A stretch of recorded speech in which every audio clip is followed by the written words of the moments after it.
Love it more every time. Good morning, everybody. Welcome to the Blitz. Man, week 12 already. Man, I just can't believe how fast this goes, how much we prepare for it, how much we try to do, how much things go into this, and just how fast it goes. It's insanely crazy. I'm not a fan of it. I'm very upset that we're already almost to the end of the season, but here we are. And on my left, I got my man, Steady Eddie, guy who's been here almost every single show except for when the Bucks play. I got my man, Jason. How we doing? Doing great. I love football. I'm so happy to be doing this again on week 12. I have to ask you guys a question, and we can push it to after intros, but what do you guys ask for Christmas? Like, what does an adult male ask for Christmas? Because my wife's so mad she can't find anything for me. I don't want anything. I'm an adult. Like, it's for the kids. So we can get into that later. I like that. That'll be the first question we take on as the crew today. And on his left is my man, George. George, how you doing this morning? You said insanely tired before the show started. Yeah, I'm a little tired. I just do want to throw out there that I am starting Cameron Dicker today. So if you've got the Dicker, go ahead and start him. If you got the Dicker to start him, start him. Then we got on the bottom left, we got Jeff. Jeff, how we doing this morning?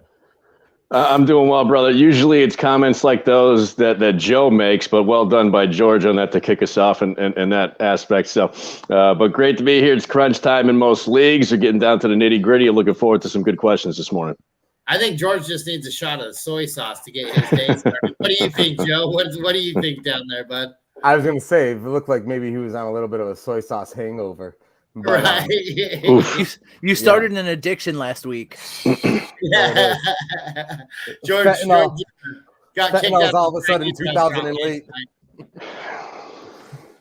Sorry. Man. Go ahead, Joe. How's it going, buddy? I'll tell you, Jason hit a nerve because the worst thing ever is like on December 21st, finding out that some set of adults, whether it's family members, friends, bought you gifts and not just the kids. I've always been like, since kids have been involved, we've all had, it's for the kids. We all buy for each other's kids. Don't buy for us as adults, but there's always like somebody who's still, and then you're like, now I got to go get that one more thing. So I'm all about for the kids. Although that being said, my wife does require a Christmas list from me. So I'm not going to lie. I do put a Christmas list together like a 12-year-old every year. And I enjoy it. That's awesome. And I'm your host, Dirty Jobs, and we're here. We're Toilets to Titles. Make sure you're hitting us up at toiletstotitles.com. The best videos, articles, the best fantasy content you'll find. Like I said, we got everything on there, guys. IDP, Dynasty, you name it, we're ready for it. Even we've got a lot of Devy roster advice. We got a lot of guys that are involved in every single facet of fantasy football. And while you're at it, join the Patreon, patreon.com/toilets-to-titles. There's all kinds of tiers. Like I said, my favorite tier gets you in the Frankenstein for free. The Frankenstein's such a good time, such a blast. Unless you're losing, then it really sucks, but it's still fun. It's still a good time. Jeff can testify that getting in there on a losing team does make it a little bit rougher, but he's got the right idea. He's making some changes on that team. He's going for a win. Nothing's better than getting a win on a down team and then grabbing a stud from somebody who's sitting there counting on just the easy win that week. But we'll go ahead and get this started. So, Jeff, what do you ask for when you ask for something for Christmas? I'm honestly more curious about what exactly is on Joe's list. I mean, it's not just a couple of things; it's a whole list. What could possibly be on there for a 42-year-old man? That is fair. And I appreciate that enough to where I say, let's shift gears. Joe, explain the list. We got to know.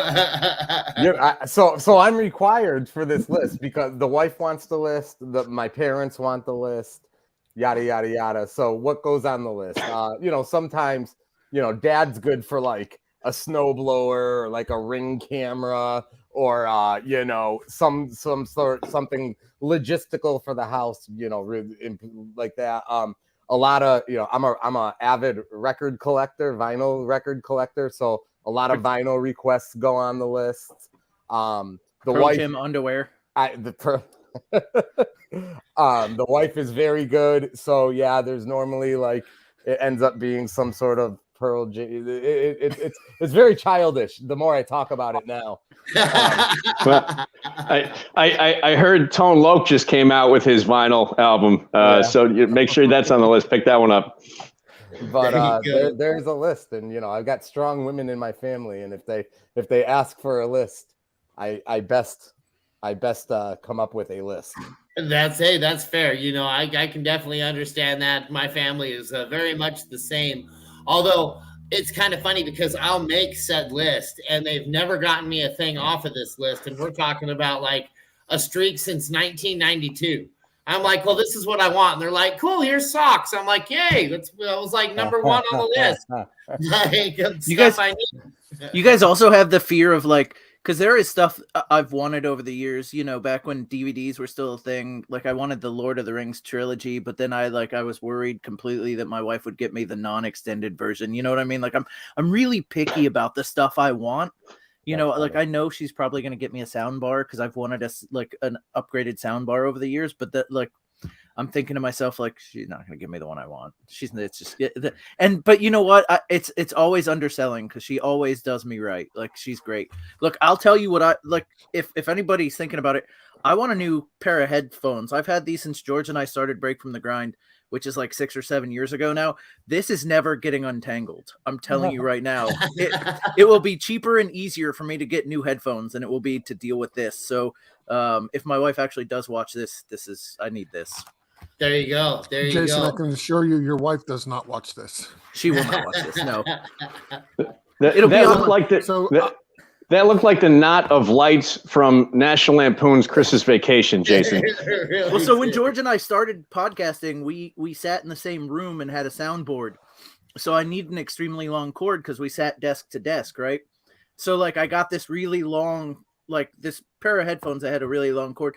It does not do well crumpled up in an office where I'm sitting at one desk, like in front of a laptop. So a new set with a shorter cord would be good. So I just want to point out that I have the exact same pair as Jason. I got my pair maybe a year or two after he had his, but my cord is absolutely perfect. Like it is not punched up. It's not knotted up. Like it is in pristine condition. So I really think it's more to do with the fact that Jason is just an animal. And living underneath those bridges for a while, he had to cram everything in a backpack and sleep on it and use the backpack as a pillow when he was homeless. So I think that's the real reason why his is all knotted up. Can I mention that it looked like when George picked that up that the end came with it and he's not really using those? Right. No, it's plugged in. It's definitely plugged in. Like it's plugged in. You gotta just trust me on this. As for what's on my Christmas list, yeah. As for what's on my Christmas list, I'm a very simple man. Like if I need something, I just go out and get it. So socks and underwear, those are a given. I'm getting those every year, no matter what. And to the point where I actually pick out my own socks and underwear and gift them to myself. This way I can't go wrong. And then after that, give me a gift card. Give me some bullets for my guns. Give me a new gun. Like I'm a very simple man. Don't need a whole lot. Yeah, just go with that stuff. I find it amusing that myself, George, and Mike have all mentioned that we get socks, and Joe gets a freaking snowblower. So what kind of unbalanced crap is this? No, Joe gets, but he does get the Pearl Jam underwear. That is true. And to be perfectly fair, like if me, Mike, and Jason got snowblowers, there's something wrong. Yeah, and the other thing I'll mention, it's a pro tip, and I know we got to get to actual football. It's a football show, but a pro tip from me to everybody here.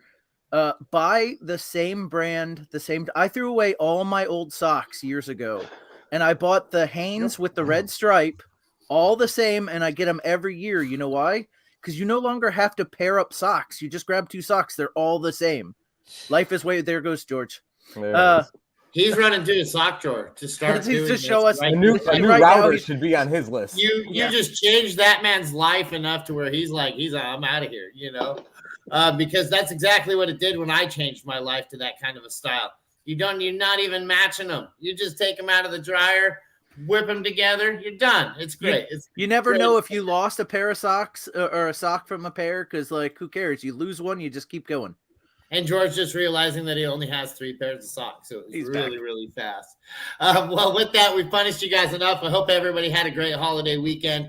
Hope everybody ate a lot of turkey. Hope everybody's awake, and it's Sunday. So let's get this thing done. We're going to start with my man, Joe Clark. He says, let's blitz. And I'm like, let's do this thing. He says, good morning, all. Jeff Wilson Jr. or Dameon Pierce at flex today. Joe, lead us off.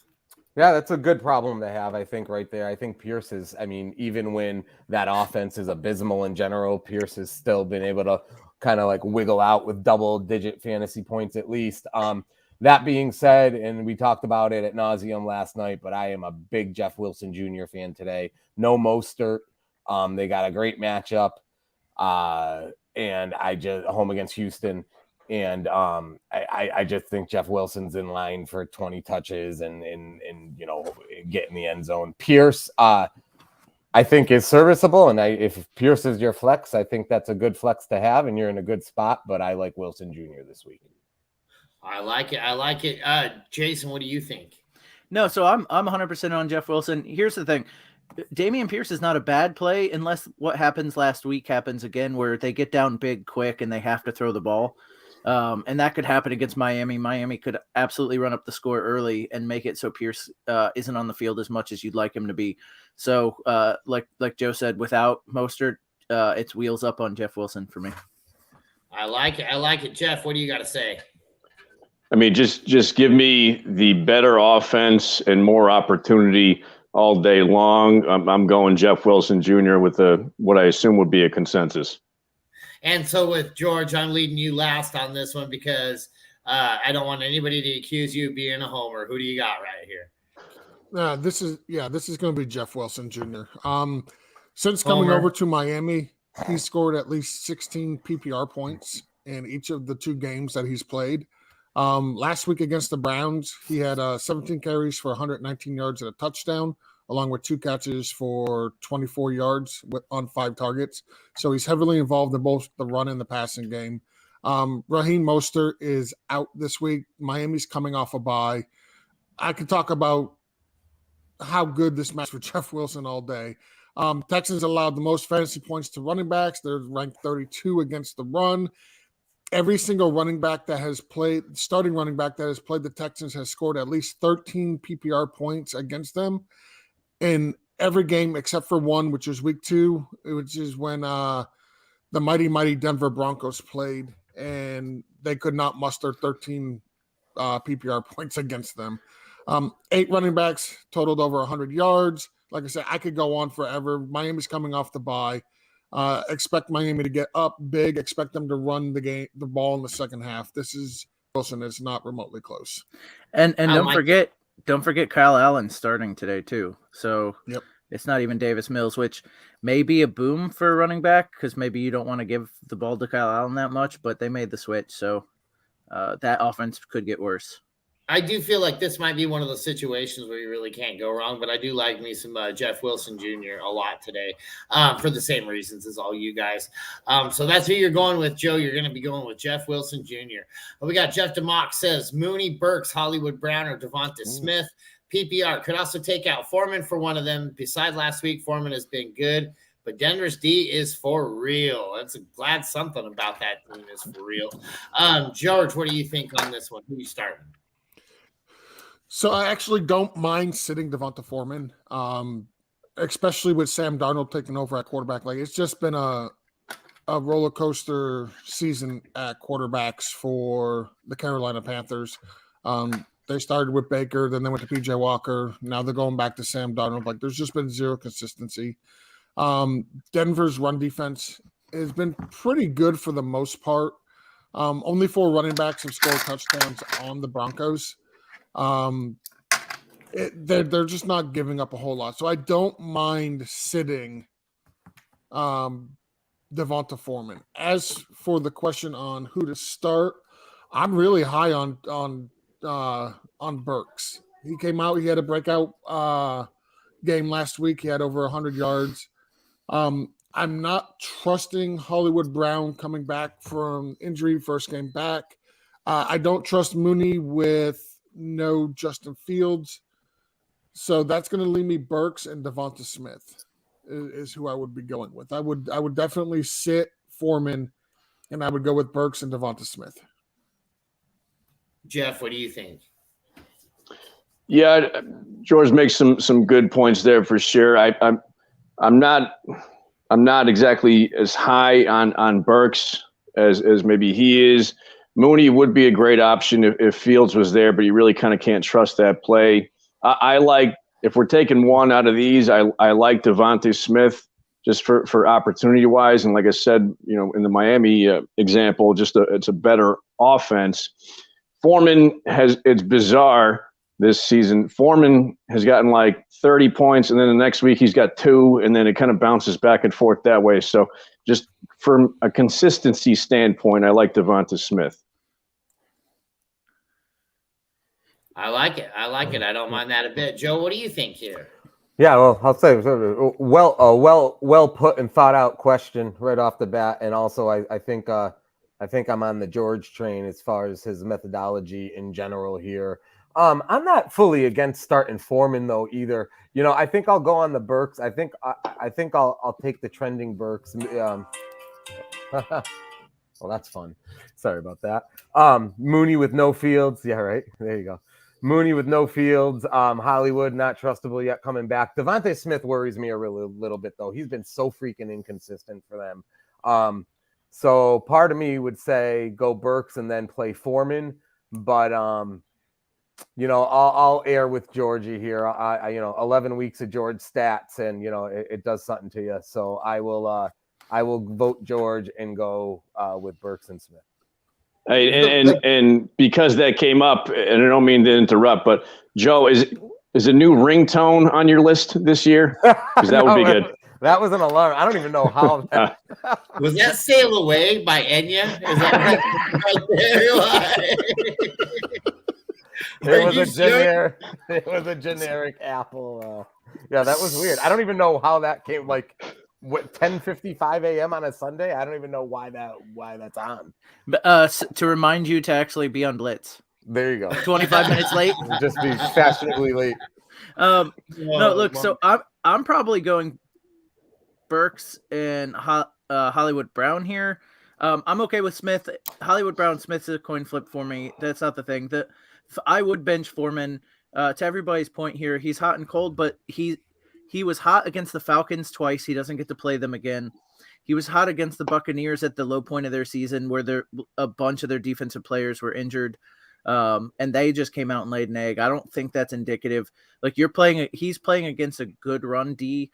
If you go back to like the last Falcons game, he had 31 carries. He's not doing that against the Broncos.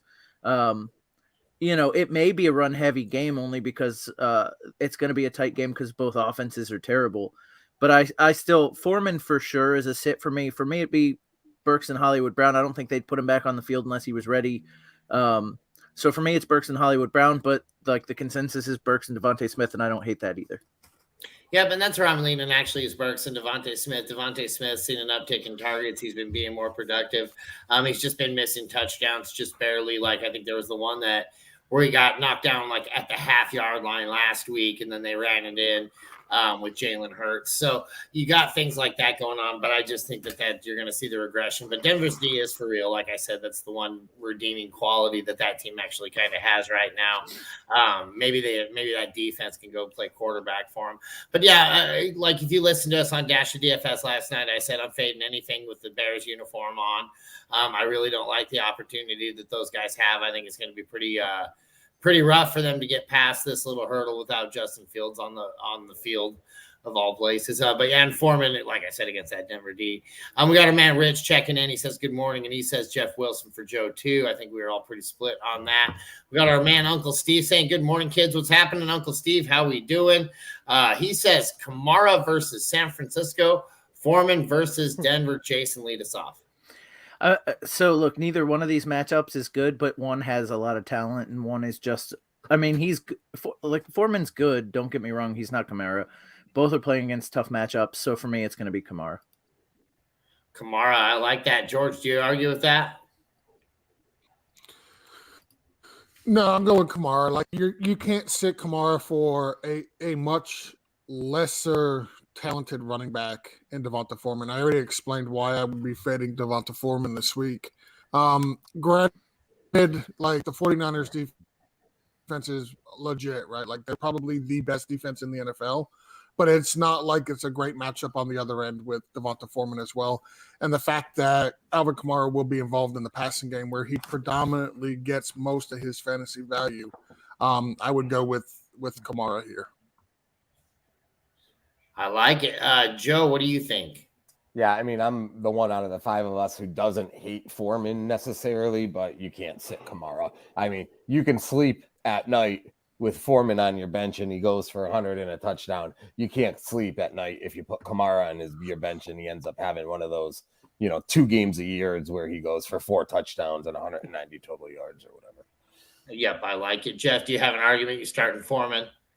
No, I'm going Kamara. I mean, I can't necessarily see him going for 4 touchdowns, but I do believe he'll have more than Foreman.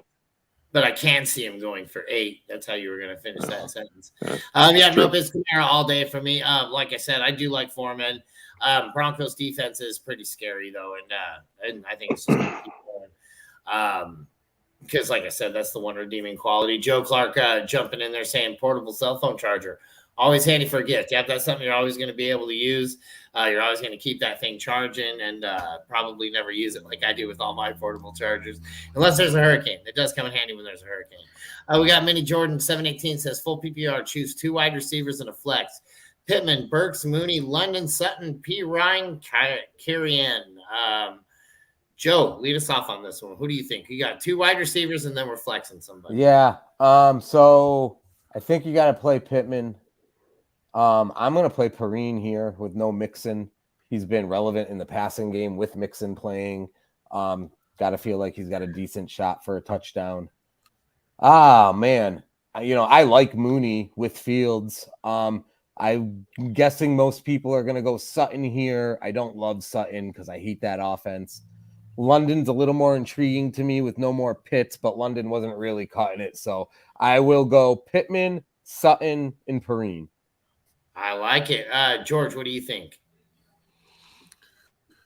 Yeah, I'm actually going to agree with Joe here. It's Pittman, Sutton, and Perrine for me, or Perrine, however he wants to pronounce his name today. I'm leery of the matchup with Perrine, to be honest. It's not a great matchup, but with no Joe Mixon, he's going to get the majority of the running back work. I'm not expecting him to go out and get 2 touchdowns again this week like he did last week, filling in for Mixon. But I do expect a solid game from him. So in a PPR, give me the safe floor with the guaranteed touches that Perrine's going to get. I like it. Jason, what's your argument? No, so it was 3 touchdowns last week, but I'm going with these guys too. I'm gonna say I only recognize 2 of them. Yeah, look, on the ground, it's going to be tough for him. It was tough for him last week. He didn't have a good look. He only had 30 yards on the ground after Mixon went out. That's not where he excels. He excels in the air. I think that has a chance to continue again this week. So I'm going to say Pittman, Sutton, and Perrine or Perrine. I hadn't heard it pronounced that way, but I'll go with it. I like Perrine just because it makes me laugh. Jeff, what do you think? So I'm going to stick with consensus on, on Pittman. However, I like Drake London against, I believe they're playing Washington today. And it seems like Mariota is starting to air it out a little bit more with no Pitts there. I think London will have some opportunities. And then also, when we talked about it last night, I really like Kyren Williams. I get it that Akers is there too, but with Stafford is out this week, yes? Correct. Yes, correct. Yeah, so I can see a lot of, a lot of checkdowns to Williams. I mean, Akers is going to get some too, but I see some decent opportunity for Kyren Williams today. Yeah, I like Kyren Williams a lot, but I see for me, it's Perrine as well. I think he's going to be your flex all day. I don't mind Pittman, Burks, or Sutton in this instance. Heck, even London. The only guy I'm really fading here is Mooney.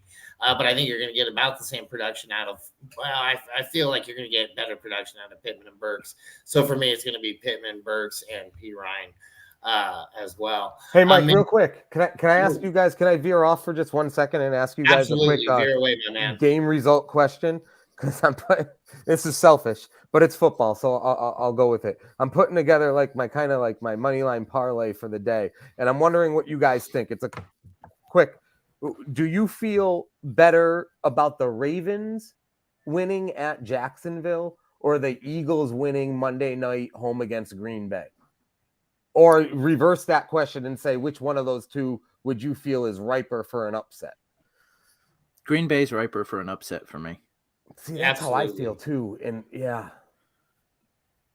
As in you think they have a better chance of beating Philly than Jacksonville has of beating Baltimore, is what you're saying. I mean, look, Philly lost 2 weeks ago in a game they probably should have won and almost lost against Jeff Saturday's Colts. So like it's not that they're a bad team, but they're definitely not as dominant as they had been. Yeah. And so Baltimore, I feel like getting bananas on defense. Baltimore's defense has been playing off the hook ever since they got who was it, Roquan Smith, now sitting there with Patrick Queen. Like, that is a nasty, nasty middle sitting right there. And they're very, very dominant. Like, and they have not allowed a lot of points against them over the past 2 weeks ever since they made that trade. So, I mean, Baltimore to me that's a fade. Like, Jacksonville's going to have a tough time gaining yards against them, let alone beating them. The crazy thing about that, I agree. And what made me doubt myself is that's only a 3.5 point spread. And even the money line is like less than 200 on that game. It shocked me. Yeah, the Ravens are minus 189, which I just feel like is short because I kind of agree. So I just wanted to kind of gut check myself before I throw it in. So thank you guys. Absolutely. We'll continue on with Mini Jordan. He says, choose one quarterback, Brady, Jimmy G, Derek Carr, Matt Ryan, or Russell Wilson. And Jeff, we're going to go ahead and let you lead this one off. Wow, this is an interesting one. Out of all those, I mean, there are definitely some you can get some production out of Jimmy G, and Derek Carr might have a decent week. You know how I feel about Matt Ryan and Russell Wilson. It seems to be a dumpster fire this year. So it seems like maybe the Tampa offense is kind of getting on track. I don't think Cleveland's that tough of an opponent. It seems like Brady kind of beats up on Cleveland anytime they get together. So I'm going Brady. I like it. Joe, do you argue with that? Oh, it's a lot. I mean, I'm not playing Matt Ryan, I don't think. Yeah, this is a really tough one. I don't know if I'm okay with Brady. I think I mean, you can't play Russ Wilson. He just they suck. Ryan, I mean, Derek Carr from, when you're really talking fantasy points, Carr, although it's at Seattle, yeah, I guess I'd stick with Brady. I guess I would stick with Brady. He's probably your best shot to 20 points. I don't mind it. George, what do you think? So I think we're all excited about the name versus what the actual production has been for the season. Like, let's not pretend Tom Brady has been, Tom Brady. He's been garbage for most of the year. For me, I'm going Jimmy Garoppolo here. He's coming off a game where he had 33 fantasy points. Now, I'm not expecting him to get 33 fantasy points against New Orleans, but New Orleans is 23rd against opposing quarterbacks, and Jimmy G has scored at least 20 points in 5 of his last 6 games. You cannot say that about Tom Brady because he has not. The matchup is pretty good for Jimmy G. They allowed Matt Stafford to have 18 fantasy points through 3 quarters without Cooper Kupp. And now you're bringing in Jimmy Garoppolo, who's got a full set of receiving weapons with Debo, Ayuk, George Kittle. You got Christian McCaffrey coming out the background. I'm just give me Jimmy G here. That defense in New Orleans is also beat up. Cameron Jordan's got an eye issue. Marcus Davenport's got a calf. Pete Warner has an ankle. Marshawn Lattimore has been dealing with an abdomen issue all season. Give me Jimmy Garoppolo here. He's playing great. Excellent. Jason, you're nodding. Do you agree with that? You taking Jimmy G here? Yeah, for sure, taking Jimmy G. George laid it. I'm mad because George laid it out for me. I wanted to be the one that say Jimmy G over Tom Brady, but I don't get to because George said it first. But yeah, it's Jimmy G. Look, I do think Brady has an okay game. I think if you're looking for safe floor, Jimmy G safe floor with a good upside as well for all the reasons George laid out. Look, Brady could go out and have a good game against the Browns. It's possible. It just hasn't been historical this year. So if you want the safe with an upside play, it's Jimmy G this week. And I actually agree with that. I like what Jimmy G's been doing. He hasn't been doing anything spectacular, but Brady's been even less spectacular, in my opinion, this whole entire season. He hasn't been doing at least what we thought he was coming in capable of. I'm even wondering, is he going to try it again next year? Or is he going to see this and, review film of this and go, he's just done, knowing that he's not going to have a chance. So for me, it's Jimmy G, the backup. The student has become the master, as they say. And I think Jimmy G's been looking really good over there in San Francisco. I think he'll continue to do so today. So give me that guy all day long. We got Brandon Williams checking in. He says, good morning, fellas. He says, PPR, we're picking 2 to start. Aaron Jones at Philly, Rashad White at Cleveland, Keenan at Arizona, Lockett versus Vegas, Devontae versus Green Bay. He currently has Jones and Allen in. Joe, what do you think? I think I got to go Keenan. My hunch was my impulse was Jones, and I really like White today. But that's Keenan Allen, right? Is that Keenan Allen? Yeah. Yes, sir. Oh, man. And no Mike Williams. So I think you got to go Jones and Keenan Allen. I would really, man, I don't have the balls to sit Aaron Jones for White either. So I guess I'll go Jones and Keenan Allen, but I hate not getting White in my lineup in that situation. To be completely honest, though, I mean, looking at Lockett too, that's a tough one to not play either. That's a juicy matchup. So this is obviously a very good team, very good problem to have, unless it's like one of those 6-team leagues or something like that. But so hold on a second here, because they're all pretty strong. I don't go Devonta. Let's just say he was my auto exit away. And I mean, I love him this week. I really love Devonta Smith this week, and he was the easy out for me. I'm going to go the running backs. I'm going to go Jones and White. I like it. I don't mind that a bit. I do like Keenan Allen a lot today against Arizona, but I get it. Jason, what do you think here? Oh, man. I am going to I do like Rashad White as the only running back who, they did activate,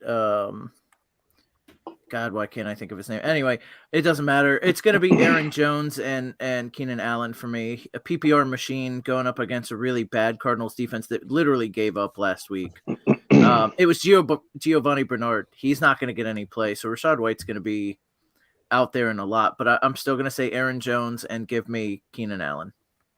I like it. George, what do you think here? So I'll have the balls to say sit Aaron Jones and start Rashad White over him. It's Rashad White and it's Keenan Allen for me. Last week, a game against the Seahawks, who statistically the Seahawks are a much tougher matchup against the run than Cleveland, because Cleveland is 31st. The only team that's worse than them is the Cardinals.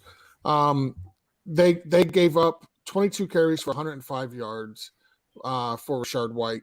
If you look at Aaron Jones, he's going up against the Eagles defense, who just signed Ndamukong Suh, and they also brought in Linval Joseph.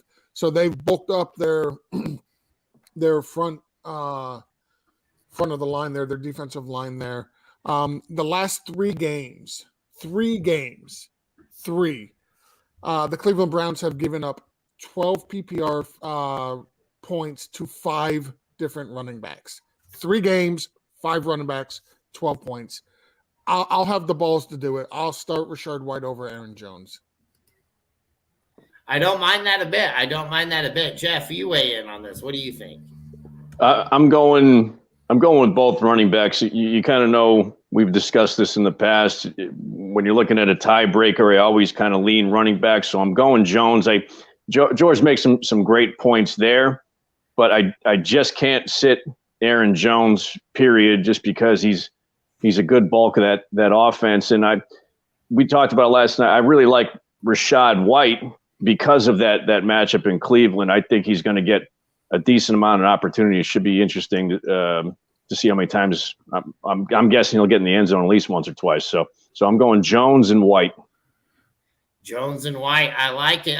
So for me, I'm actually going to agree with George, and I'm going to play White and Keenan Allen. So that's going to bring us to our tiebreaker, bringing in the bullpen. Rich, what do you got to say about this one? I'm actually going Jones and Rashad White. I think Jason and George, they always lean heavy on running back, so I'm surprised one of them didn't go with both of them. But Lockett is playing against my Raiders, and the Raiders defense has just fallen apart. He would be my third option with it being a PPR. So that's my obviously choices. There you go. There you have it. Thank you, Rich. And we'll be bouncing him in and out as the game goes on or as the show goes on here, and we'll keep going. So you're probably going to want to start the running backs right there if you want to go with consensus. We got our man Bobby Tree saying happy Thanksgiving, Pilgrims. Howdy, man. How we doing? He says T. Higgins at Tennessee, A.J. Brown versus Green Bay. PPR, who sits? He's already started the Sun God, Diggs, and Jefferson. Please and thank you. Wow, man. So you already got a pretty good start right here. He's already won. What's the point? Right. Go grab somebody crappy and give yourself a little bit of a challenge, man. Come on. Jason, what do you think? Who are you starting here? Oh, man, I think I have to go, especially with Chase being out, I think I have to go T. Higgins. The Tennessee secondary is not very good. While their run defense is very good, T. Higgins blew up last week. I think I see that again this week. I love A.J. Brown. I have both of these players in George in my money league. The problem is Hurts gets eyes for other targets and never goes back to A.J. Brown. So it starts off good. You get a couple of receptions real early and you think it's going to be a big old day. And then you don't see him get another catch until late into the fourth quarter. So while I like A.J. Brown, I love T. Higgins this week. I like it. George, what do you think here? Yeah, I'm going AJ Brown. You've got a comfortable lead already with the way that Diggs, Amon-Ra St. Brown, and Jefferson played already. You've got a comfortable lead. I'm not sitting AJ Brown for T. Higgins. I can't do it. Give me AJ Brown in prime time. Give me something to cheer for on Monday night. There you go. Hey, I don't mind that. Jeff, do you have an argument for that? Who are you sitting right here? I'm sitting Higgins specifically because the last time we bagged on A.J. Brown, he went for like 3 touchdowns. So I can see that coming back again. So I'm going Brown. You know what I call that? First, A.J. Brown guaranteed 3 touchdowns. There you go. Joe, what do you think here? Yeah, this is tough. I'm going to go A.J. Brown. Higgins sucked the first game that Chase was out. I'll go A.J. Brown prime time. That's a tough one, though. We get all of the ones we've gotten this week so far, these stacked teams. Like last week, we were picking freaking Van Jefferson and, soy sauce Malone. And this week, it's like banger after banger. Yeah, I love it. I love seeing some of the teams that these people have. Who was the guy last year that, or not last year, like the last 5 years, that every time we would say sit him, he'd go off for 10 touchdowns, and then we'd say play him and he'd get hurt? Who was that? Darn Sounds like an Amari Cooper. Almost. Or like Cordarrelle Patterson seems to be that way sometimes. Oh no, he was on Houston guy. He was a receiver. Oh, I'm sorry. I just can't remember who it was. Oh, it was he just retired. God, now Andre Johnson? No, just retired this year. Everybody, he kept getting rumored to go to team after team, but last year he had like a pinky issue. He played for the Dolphins. George should know his name. Will Fuller. There it is. There you go, Will Fuller. Yep, Will Fuller. That's who it is. My last guess was going to be soy sauce Malone, but could it be Anyoko? And Yoko, David and Yoko. We got Dustin Hedrick. Another greatest Good morning, gentlemen. Please pick one. Burks or Pickens. Thank you. Joe, lead us off with that.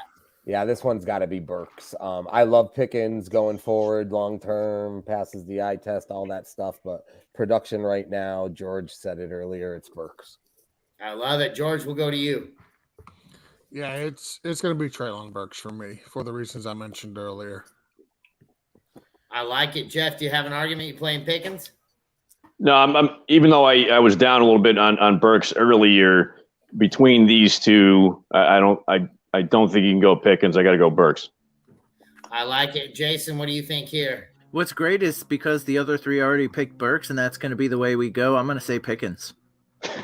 I like it. That way one of us is right. Well, I'm going to be going with Burks here, only because Jason chose Pickens. No, I'm just kidding. I like Burks this week a lot. I think you're seeing him get more and more involved in that offense. Tannehill starts feeling comfortable with the receiver. He ends up feeding that receiver pretty good, as we saw with A.J. Brown in years previous. So give me some Treylon Burks right there for sure. Bobby Tree says, should he drop Drake, Dylan McKinnon for Brian Robinson or Elijah Mitchell? PPR short benches, por favor y gracias. De nada, my friend Bobby Trees. Jason, why don't you lead this one off? Who do you think? Are you going to drop any one of these guys for either one of these guys? So what's tough is I would definitely drop at this point. It's safe for me to drop Dylan.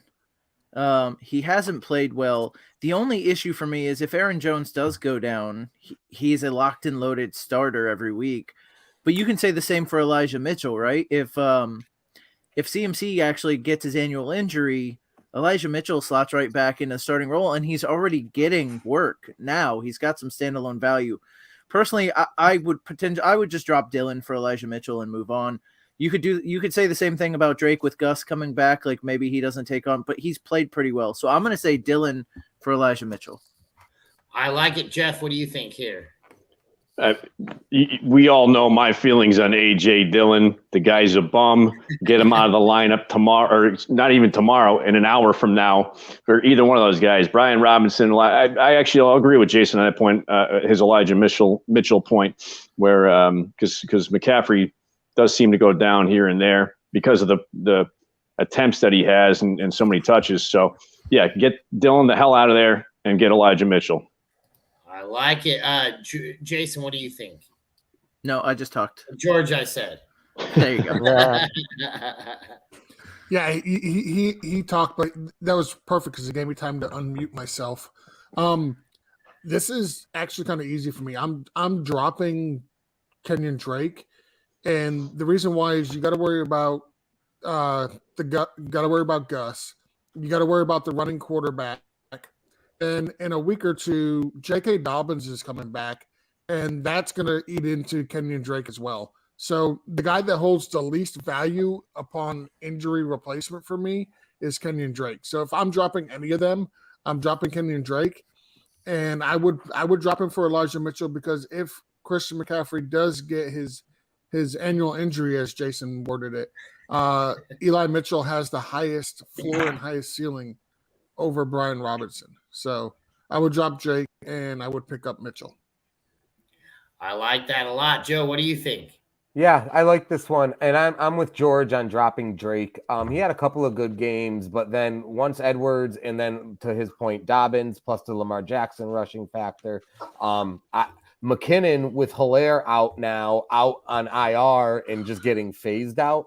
McKinnon, I think, is going to complement Pacheco even more so than he was previously and is going to be ripe for touchdowns because they use him in the red zone quite a bit. And I think Dylan's just too valuable for what he becomes if Aaron Jones does get hurt. And I agree on the Elijah Mitchell side. And I think the proof is the fact that he's been fantasy relevant even with CMC playing. And Brian Robinson, that's been a really weird situation there with him and Antonio Gibson week to week that has just already screwed me over a couple times that I don't want to touch again.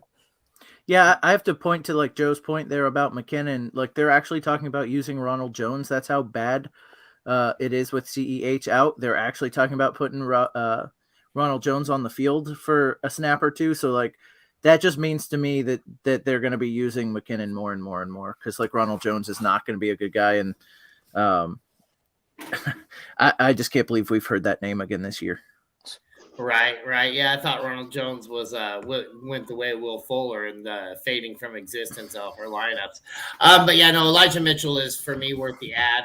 I don't mind dropping Drake or Dylan. I think both of those guys have proved like Drake's been great when he's been playing, so I'd probably lean Dylan just because he has just been just such a dumpster fire this year. We got our man Toils titles. Quick, I don't mean to interrupt, Mikey. Quick question, just because I don't want to forget it since we just brought up McKinnon. If you're me, do you start McKinnon over David Montgomery? I know the Bears offense, Mikey, you're fading the entire team. I just didn't know if Montgomery might get more opportunities anyways, or what do you guys think? With Khalil Herbert on IR, I'm starting David Montgomery for sure. I'm loving it. Okay. Yeah. Well, then that settles it. Agreed. Right. Yeah, no, it's tough to play any Bears, but that's one of those ones where you just almost have to just take the volume that you're going to get. I hate all the Bears except for they'll at least still be able to run the game, I'm sure. There we go. But yeah, we got our man Justin signed in as Toils the title saying, sorry, I'm late. He's just texting Uncle Steve. He says, I'm still rolling with Foreman over Kamara. He said, I know I'm on an island alone, but he wants that on record. God, I wish you were playing me. And he says, good morning, by the way, you beautiful specimens. Good morning, Justin. It's good to hear from you. Soy sauce bet, Foreman versus Kamara. Ooh. Uh-oh. I want nothing to do with this bet. I want nothing to do with this. George has done this. He's out. George is like, no, thank got you. the T-shirt. I'm done. I'm good. I'll take the Kamara side in a soy sauce bet. There it is. All right, Justin, gauntlet's been thrown down. There you go. 11 a.m. next Sunday if you lose. DeMarcus, yeah, you'll have to come special guest on there. We got DeMarcus Robinson against a really bad Jag secondary, or Pickens against the Colts, who are number one against opposing wide receivers. Joe, you haven't let us off for a minute. Who you leading? Who you going with? All right, here. It's a good question because DeMarcus Robinson has gotten some really legit target, share there with all those wounded wideouts and stuff. Now Andrews comes back. They're playing Jacksonville. How much are they going to really have to throw? And how much of that goes to Robinson? It's probably not a large share today. Pickens against the Colts. This is a really tough one. Robinson had like a couple of 6-catch games. I'm going to say if it's PPR, I think I'm going to go Robinson. If it's standard, if it's standard, I guess maybe Pickens has a better shot in the red zone to score the touchdown. I like that. George, what do you think here? I think I'm going Robinson here as well. Last week against Carolina, he had 9 catches for 128 yards on 9 targets. He seems to be the number one wide receiving target for Baltimore. There's a chance he could disappear because there is Mark Andrews. They do predominantly want to run the ball, but I think I'm going to take a shot here with DeMarcus Robinson. I wish it was PPR. I'd be feeling a lot more confident in that, but even if it's standard, I think I'm going to go against Pickens, and I think I'm going to go with DeMarcus Robinson here. Muted over here. Jeff, what do you think, bud? Just simply because of matchup, I got to go Robinson. Yes, Andrews is back, but that doesn't necessarily mean he's going to get the ball thrown his way all the time. I think Robinson will still have plenty of opportunity against that Jacksonville defense versus Pickens against Indianapolis. So because of the matchup, I go Robinson. And Jason, what do you think? I just saw that we're on the hook for a soy sauce bet. All right. Since everybody else took Robinson, I feel like I could take Pickens here, but I'm going to say Robinson because I think that's for sure the right answer. I was trying to find a Pickens. Like, do I think Pickens has the ability to get a touchdown? Yeah, because he's a special talent, but he's got Kenny Pickett throwing him the ball on a bad offense. So it's Robinson for me. Yeah, and I'm agreeing with that too. I like DeMarcus Robinson. He's a wide receiver 1 there. Fairly obviously, it sucks that they don't have Bateman out there, but it is what it is. Real quick before we get to this one, there it is right there, Jason. The gauntlet has been picked up. The soy sauce bet is on. It is go time. I just want to jump in real quick. Just came in. Justin Fields is out. Wait, I never agreed to this. Yeah, it's too late. It's right there in black and white. Well, that's fine, but I never agreed to it. That's all right. I absolutely heard Jason agree. We're safe. We can roll the tape. We're safe anyway. It's fine. Yeah, we're safe either way. And thank you, Rich. That's good. That's good to know that Fields is officially out for the day. So adjust accordingly. Again, fade all Bears. Chad Rohn says, "Morning, help me with this dumpster fire, please." That's what we do, man. Toilets and titles. That's where we go. He says, my wide receiver selection is horrible. 14-team standard. He has Sutton thinking about getting Sky Moore and throwing a Hail Mary. Thoughts? Any other long shot wide receivers we can think of? Jeff, lead us off. I mean, is Sky Moore related to Soy Sauce Malone? I'm not even familiar with who Sky Moore is. So, because of that, I think Sutton will get more opportunities. I'd have to go Sutton. Somebody fill me in on who Sky Moore is, please. Sky Moore, wide receiver rookie for the Kansas City Chiefs. Joe, what do you think here, bud? Yeah, I mean, I don't think I would play Sky Moore over Sutton if that's the question. But just real quick, though, because I feel like we really tackle this pretty well when we're talking DFS. Long shot wideouts for the week. So I'm going to, throw a couple guys out there that are probably less than 50% owned, although in a 14 freaking team league. But, you got Donovan People-Jones might be out there. He's been double digits 5 games in a row. Robert Woods is starting to wake up a little bit in Tennessee. Now, I'm not saying I'm playing those guys over Sutton. We're just talking about some other long shots that are out there. Van Jefferson, obviously the only freaking healthy wideout for the Rams right now. Allen Robinson is out this week also. You got Holland still playing as the number 2 for the Raiders. Jarvis Landry scored a touchdown last week. Demarcus Robinson was out there going into this week in a lot of leagues. And then the only other couple guys I'll bring up is if you have any belief in Mike White for the Jets, you got Garrett Wilson and Corey Davis, who's back this week. And those guys have shown, to be able to produce when there's a viable quarterback throwing to them. I don't mind that. Jason, I love that you think here? No, I mean, look, I don't sit Sutton, but Joe just laid out a bunch of guys. I do like Donovan Peoples-Jones. He's had, I think, 5 straight games of 50-plus yards. Last week, finally got in the end zone.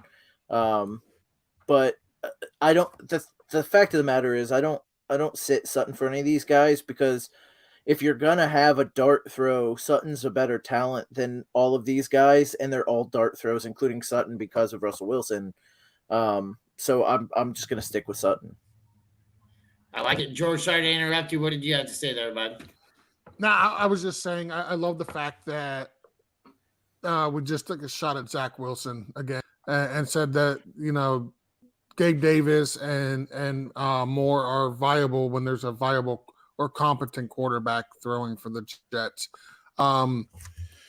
Because as we all know, Zach Wilson is absolute garbage. As for who I'm starting here, I'm still rolling out Sutton. It's been rough because he's been getting a lot of targets. The problem is he'll get a 30-yard, 40-yard pass thrown to him, and he'll get a pass interference flag thrown, which is great for the team, but it's not great for your fantasy team because you're not getting any of those yards or any of those points. So I'm still going with Sutton over Sky Moore. He is still the number 1 receiver for that team. He is getting the targets. It's just it hasn't been coming to fruition because he's getting pass interference versus actually getting the pass caught and whatnot. And also, I appreciate it if you would refer to it as a Porta-John on a construction site team versus a dumpster fire. Let's just try to stay on brand there, Chad. I don't mind that a bit. And actually, I'm holding on to Sutton. I think Denver can eventually somewhat turn that thing around. Although there is times where I also agree with our man Justin, who says #never Sutton. Gotta love it. Dustin says Latavius Foreman or Pickens at the flex full PPR. George, you close this out. Lead us off. Absolutely, this is going to be Latavius for me. I expect him to get the full workload for Denver. Let's see, who are the Broncos playing? Carolina. Does anybody know off the top of their head? Carolina. Yeah, they're middle of the pack on run defense. I'm going to go Latavius here. They cut Melvin Gordon. They brought in what's his name, and he's already injured. So I expect Latavius to get a full workload. I'm going to go Latavius here. You're thinking of Chase Edmonds, injured. Yes, thank you. Yeah, he's Yeah. on IR. Yeah. What do you think, Jason? Yeah, I think the same thing. Look, if Latavius Murray doesn't fumble at the goal line, he's already way ahead of where Melvin Gordon's going to be. There's not a lot of other options there. He's going to get the full load, as we talked about before with Foreman. I can't be on that bandwagon. I do think, again, Pickens is a good talent, so every week he has the opportunity to get into the end zone. The problem is you can't trust that you're going to pick the right week. So for me, it's Latavius Murray, and it's not particularly close here. I actually kind of agree with that. I like Latavius Murray. He's actually one of my DFS starters today. If you watched this out last night, you heard me saying I'm going to be starting me some Latavius Murray because I like his opportunity down there. Joe, what do you think on this one? I'm with you guys. Let's move it along. Agreed. Yeah, we got Latavius. What about you, Jeff?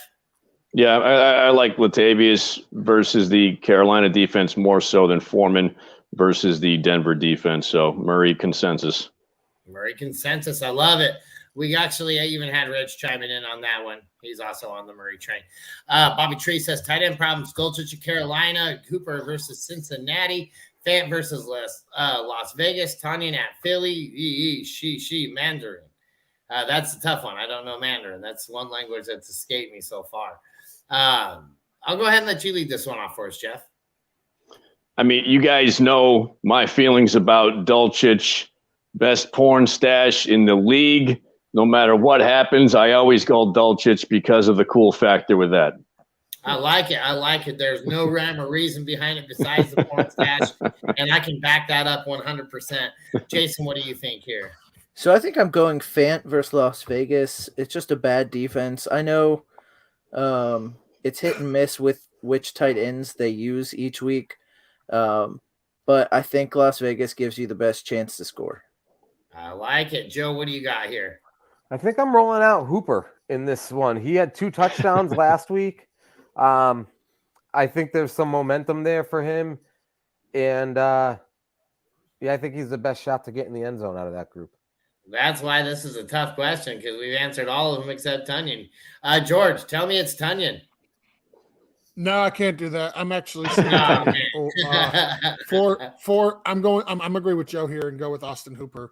The last couple of games, he's got 11 targets over the last 2 games against Denver and Green Bay, 9 catches for 77 and 2 touchdowns. As Joe mentioned, 2 touchdowns last week. The Bengals have allowed 4 tight ends to score 12 PPR points this season, and those tight ends include like Pat Freiermuth. So I'm going to go with Austin Hooper. He's one of the reasons why Ryan Tannehill has been playing better as of late is because he's been using the tight end. So I'm going to go with Austin Hooper. And I'm going to lean Dulcich here myself. So that's going to put 2 on Dulcich, 2 on Hooper. We got our man Rich coming in. He's saying Dulcich on this one as well. So you're going to want to go with him. And I don't mind Hooper. Honestly, it's pretty close between him and Hooper for me. Justin wishing us a happy Thanksgiving, even Rich. So I respect that. Happy Thanksgiving to you as well. Let's see here. Let's see. The soy sauce bet is on. Here we go. Oh, no, there we go. We got to choose one to drop, Warren or James Cook. Who are you dropping, Joe? Man, this is a tough one because Cook came on last week, and he's got the little green up arrow on CBS that, all gives us that warm and fuzzy feeling. But I mean, they're both kind of long-term dynasty plays. Is it a dynasty redraft? What is it? I think you got 2 guys in very similar type situations. I guess I would keep Cook because I think Buffalo wouldn't hesitate to just completely yank the job away from Singletary, where I believe Pittsburgh wouldn't do that with Najee for a little while longer. So I would keep Cook and drop Warren if you have to drop one, but they seem like 2 younger guys who are both kind of starting to trend up as we get later onto the season. I like that. George, what do you think here? I'm dropping Warren because he hasn't practiced all week. So there's a good chance he doesn't even play this week. So I would drop Warren. I like James Cook. He's on the better offense. If something should happen to Singletary, I like the role that James Cook would be stepping into. I would go with James Cook here. I would keep him and I would drop Warren. I don't mind that. I don't mind that. Jason, what are you about to say something? Well, so if you're dropping somebody this week to pick somebody up, James Cook already played, right? Because he played on Thursday against the Lions. So you'd have to drop Warren, who's already slated as out for this week. If it were for rest of season, I keep James Cook only because like Najee had a bounce back game last week. He was looking, they talked about putting in more and more and more. Warren got hurt and Najee had a good game last week. So if I had to keep one, it's going to be James Cook. Also, dumb fact, the Bills are the first team since like 2016 to win back-to-back games in Detroit. How about that? Right, well, Jeff.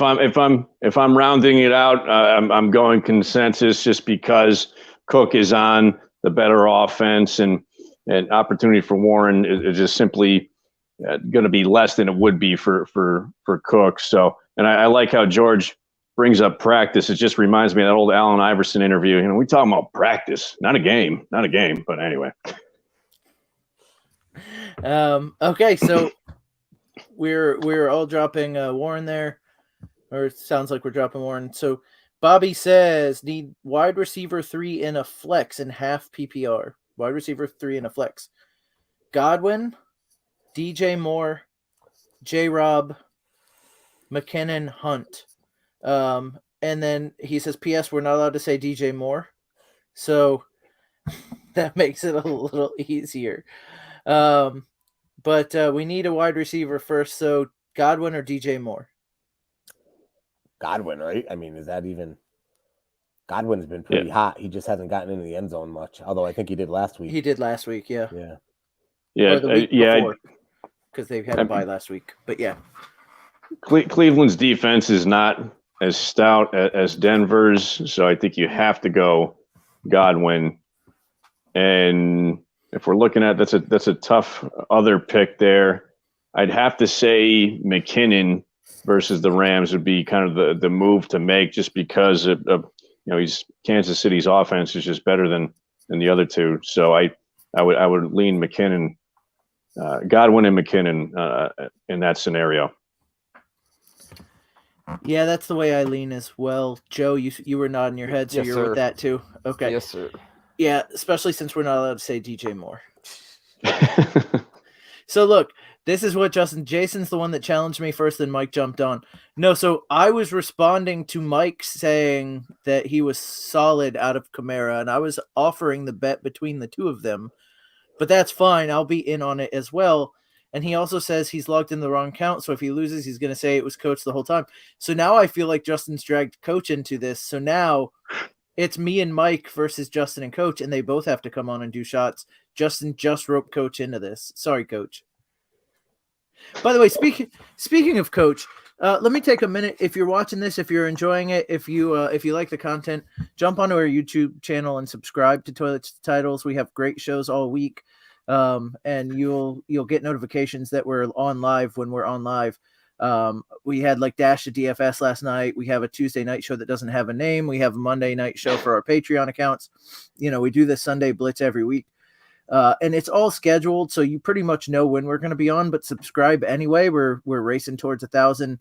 And I know Coach would be proud of us that we mentioned this. So jump on and, I've got the moons to the left of me, moons to the right, but usually two of the best of the biz are here with us, and it's Mike and George. They'll be back on hopefully here shortly. So with the next one, Brandon says dropped Hayden Hurst for Juwan Johnson in PPR. Should I do right or should I go back? Look, I am a Hayden Hurst stan, especially with his Hayden Hurst Foundation. So I'm a huge fan of his off the field. He's been playing very, very well on the field. That said, Juwan Johnson has been hot and getting touchdowns every week. So would I have dropped Hayden Hurst for Juwan Johnson? Probably not. I think you already had, especially in a PPR, you already had a guy that was getting you a lot of points. So why tinker with it? But now that you did it, I don't hate it. Joe, I see you're nodding your head. Yeah, I agree with all that. I do like Hayden, especially still with no Chase, but you can't argue with the touchdowns, Jawan. And it's not like anybody else is really doing it for the Saints as far as getting in the end zone. So he seems to be like the number one red zone target for them there. So I like Jawan for sure. And Jeff. Yeah, we talked about this last night. I'm high on Juwan Johnson. He's got touchdowns in his last 3 games. I love him from a DFS standpoint, and I like that move. I know Hayden Hurst has been productive, but I really like what Juwan Johnson is doing and what I expect him to continue doing. Yep. Let's see. James Robinson is out, so please consider Dolchich for my half-point PPR flex. I still don't want to do that. I think what we gave you is what's best there. Rich says Jason is always on point. Look, I couldn't not pass this comment. Like Rich is great, and he's backing me up, so I'm in on Rich. And then here we go. Foreman or Pickens? Apologies, it was supposed to be picked to go with Murray. So if you had to pick either, so we picked Murray out of Murray, Foreman, and Pickens, but now he needs another one out of Foreman and Pickens. Foreman. I have been down on Foreman, but I am going to say Foreman here. I mean, Pickens has gotten zeroed out, I think, at least 1 week, if not 2 in the last month or so, like shut out. So I really don't think you could play Pickens over what is a starting running back. So, Mike, I'm going to let you answer this one, and then after this question, I'm going to let you take back over. Sounds good. Yep. No. So for me, I'm going to lean on Foreman because it's the running back. Ty always goes to the runner. These guys are close for field of production for me today. Foreman for me.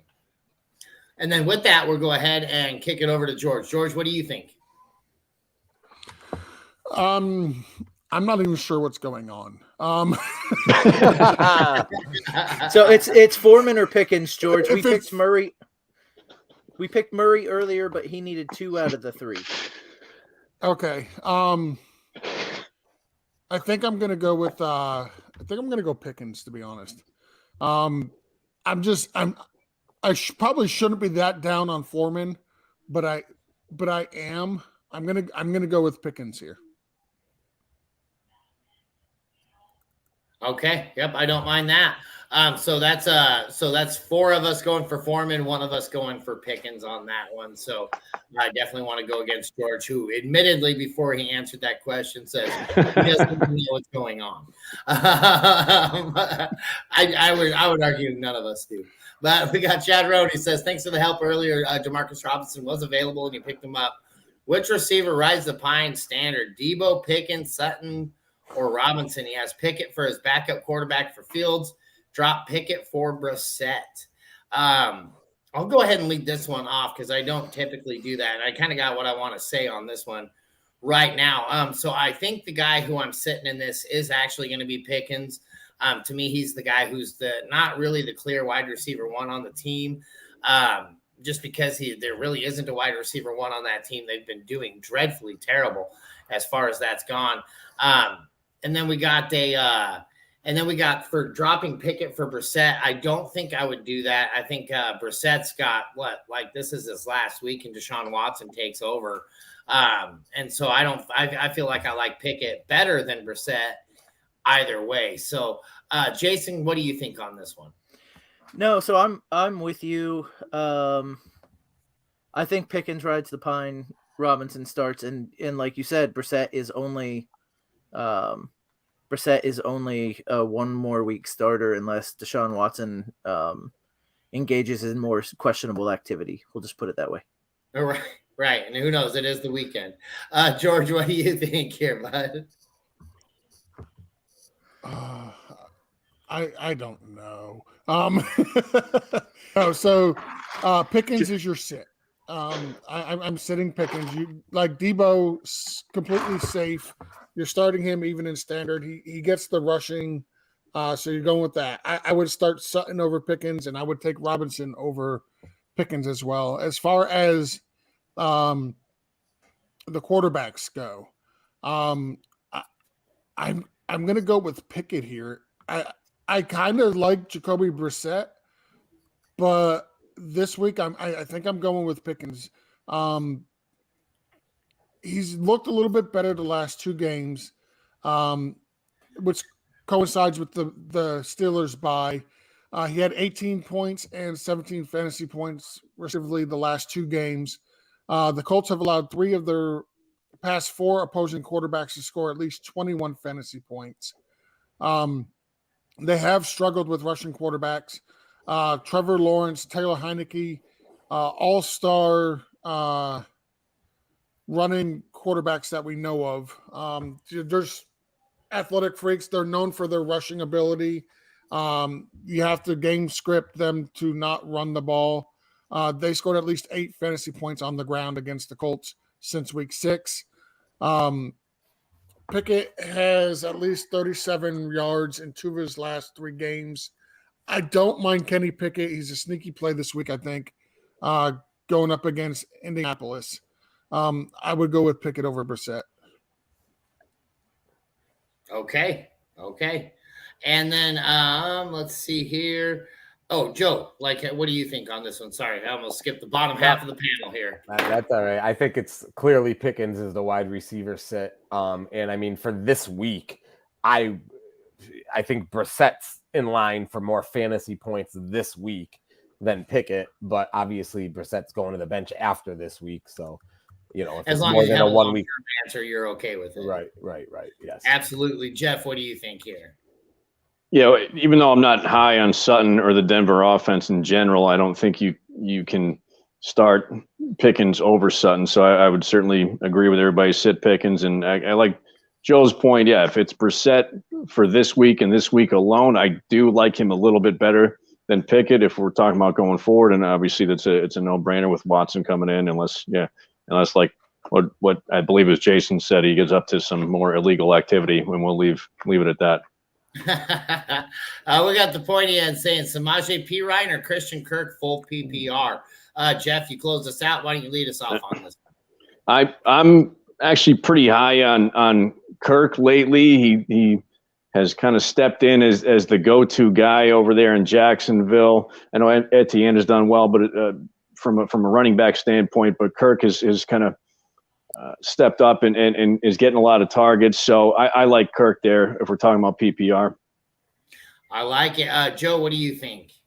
Yeah, this is a good one. I am going to go with Perine by a smidge. I can't resist the starting running back. And again, he was relevant with Mixon playing. It leads you to believe he's going to get a lot of volume today. So I can't resist Perine.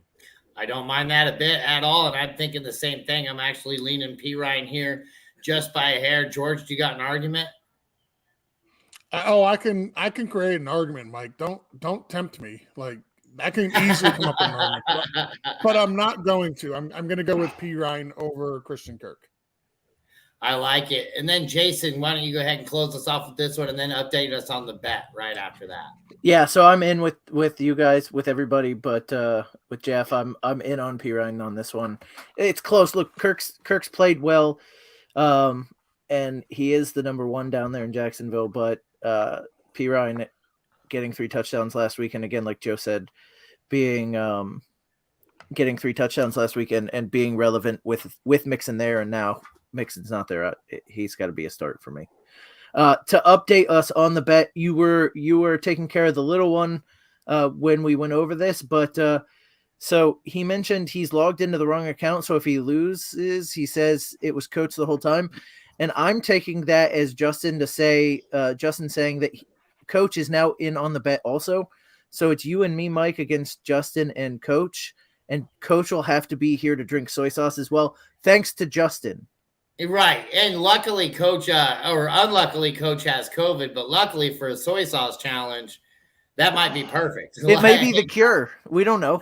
Not having full no taste buds might be a huge advantage for that team, which I feel we're going to beat by a landslide either way.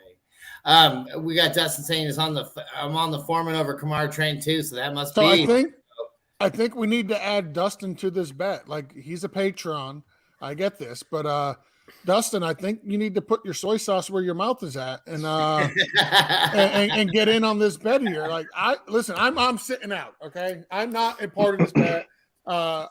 George has got nothing to prove. I think we could get you in on this bet as well with Coach and Justin, and I think we can add Joe to the bet scene. I believe he was saying something about a soy sauce enema last night, so it sounds like he wants to get in on some soy sauce here. So I think we could go Dustin, Coach, and Justin versus Joe, Jason, and Mike. I think. What is this, War Games, George? I don't know. I mean, it might be like there's 5 of us here, so we're gonna have to get War Games is a 5-on-5 thing. We're gonna have to get Dustin to clarify because his next comment says he means Kamara is better, so he may be with me and Mike. Oh, whoa. So we'll have to There see. you go. Well, that's not. And what's funny listen, that's not what this comment. That's not what this comment reads. It says, "I'm on the Foreman over Kamara train." That's all I need to know. He's on the Foreman or Kamara. That's what the man said. That's what I'm going with. George is obviously a man scorned by soy sauce. You can tell. Yes, he was not wanting no part of that. He's like, but I'm out. Like, dude, there's no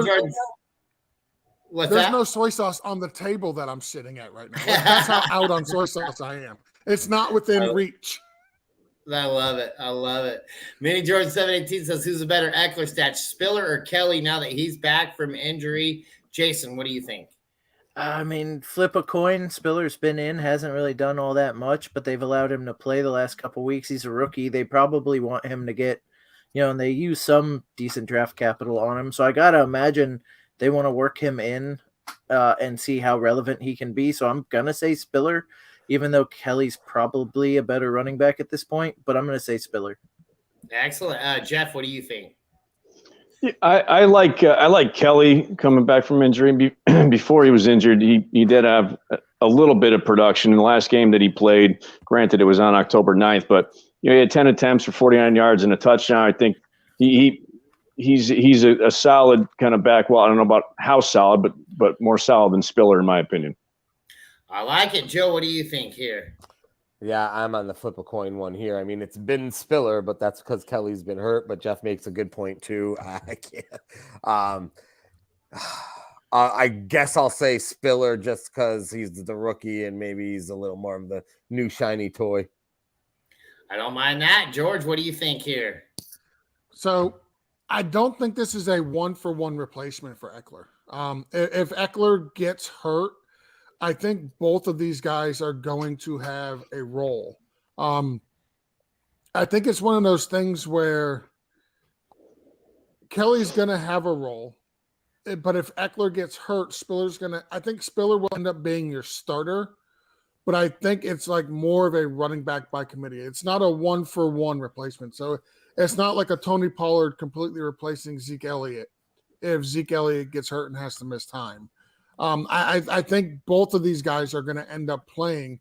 I think Spiller will be more the PPR guy, and Kelly will be more of your standard guy. I don't see it being a 1-for-1 replacement. Do that with that what you want, but I don't think it's a 1-for-1 replacement. I think it's totally going to be a running back by committee. Neither one's going to assume Eckler's full workload. Well, with that said, if you had to pick one of these guys just to play for the rest of the season, pretending Eckler is injured, which one are you grabbing? If it's a PPR, I'm going to go Spiller. If it's standard, I'm going Kelly. I like it. I'm going Kelly either way. I did like Kelly's involvement before he got injured. But I'm also speaking as a guy who probably has way too much of him on his dynasty leagues. So let's go Kelly. Chris's video says Olave or Hollywood Brown. Joe, what do you think? Yeah, I've been looking to see if there's what the comment's been on Hollywood Brown for today. Obviously, we know he's coming back. I want to know if he's getting his full array of playing time and targets versus if maybe he's still a little abbreviated. But Hopkins is back now too. Hollywood had those big numbers with Hopkins out. Olave's been pretty solid for this week, but that's a tough matchup too, the 49ers. Oh, man. You know what? I'm going to go Hollywood Brown. I like the rapport that they had before his injury. And I mean, they need all the help they can get, and and they need to start winning game. I'm going to go Hollywood Brown. It's close, but I'll go Hollywood. Jason, what do you think here? Yeah, I think you know what? I'm going to go Olave. He had a good week last week. It seems like Dalton's starting to use him a little bit. Hollywood Brown's back from injury. I said I'd play him earlier, but I don't think over a guy like Olave who's a special talent. So I'm going to say Olave. I don't mind that a bit. George, you got an argument? Of course. Does anybody know if Greg Dortch is he playing today? I feel like I saw he was questionable last time I. Yeah, he's got a. Greg Dortch has been ruled out, I believe. He's been ruled out. Okay, thanks, Rich. Because that definitely would have swayed me for sure. Over to Hollywood if Dortch was out, but being that Dortch is out, I think I'm going to go Hollywood. I'm not expecting what he was giving you prior to the injury and DeAndre Hopkins coming back. Like, I think DeAndre Hopkins is going to be the wide receiver one there. That's not even within question. He's going to be the first read for Kyler Murray. But I think Hollywood Brown offers a lot, and I think he'll be fantasy relevant. I think I'd go Hollywood Brown here. It's a great matchup against the Chargers. I'm going to go with Hollywood Brown. It's close, but yeah, go with Hollywood. Excellent. Jeff, what do you think on this one? We got 2 for Hollywood, 1 for Olave. Simply because of matchup, I'm going Hollywood Brown. Not that Olave isn't talented and will get his opportunities, but because of the matchups, I like Hollywood Brown. I like it. I don't mind Hollywood Brown, but I myself am going to be leaning Olave with my man Joe down below, just because I feel like Olave's deserved it, man. I mean, this guy's the wide receiver one on that team. Andy Dalton's using him pretty much almost every passing play besides when he's throwing to Juwan Johnson in the red zone, which I'm okay with because it's just a matter of time before he starts seeing Olave in the red zone presence as well. That could easily be today. I do not like that matchup against San Francisco, but you can't really beat him on the running game, so you do have to pass to get the job done. So you're going to be seeing, I think, a heavy dose of Kamara out of the backfield and a little bit of Olave, so a lot of volume for me there. Bobby Tree says Broncos at Carolina or Eagles versus Packers defense. Raise your hand if you think it should be the Eagles. Yeah, everybody's on the Broncos right here. Broncos at Carolina with Sam Darnold at quarterback. Bobby Trees, that one's the one we're doing right here. We got to take advantage of the situation. The Broncos are going to probably feast against them, although that game they'll still lose. They'll still lose to Carolina, but it'll be 13-10. So we got Dirty Money says start McLaurin or Cooper half PPR. Jeff, lead us off. I love Cooper this week. I even though McLaurin is definitely a talent, he'll get his opportunities. But I just Joe brought up Donovan Peoples-Jones. I think he'll have some opportunity, but Cooper, especially half PPR, I like him more than McLaurin. I don't mind that a bit. What do you think, Jason? Look, Cooper at home is much better than Cooper on the road, and they're at home, so I'm okay with it. But you guys all need to find somebody to look at you like Heineke looks at Terry McLaurin, because that is true love. So for me, it's gonna be Terry McLaurin. I agree with that. Terry McLaurin's been coming on. The thing I don't like about Cooper is the consistency rate that we have with him. But what do you got there, Jason? Well, hold on. I just want to say, does George looks like he's in the witness protection program right now? Do we have one of those voice masks that we can give him? Yeah. He's giving a confessional on like unsolved mysteries or something.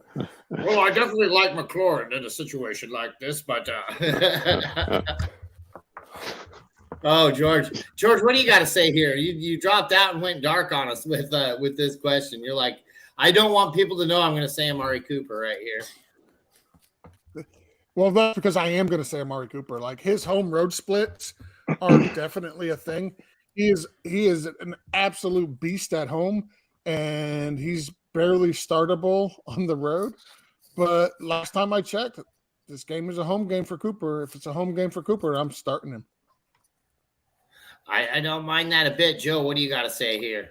Yeah, Cooper's been, even with the inconsistencies that come with him, he's had some real big games this year. Obviously, the home away split. McLaren, even though he did win me a soy sauce contest last week. I believe that he's been a little spotty. That's the other reason I will never say McLaren. There you go. I like Cooper this week. And with that, guys, I am going to split for the day. Happy week 12. Let's do this. Well, love, man. Be safe out there. Thank you, Joe, for joining us today. As always, appreciate having you on, my man.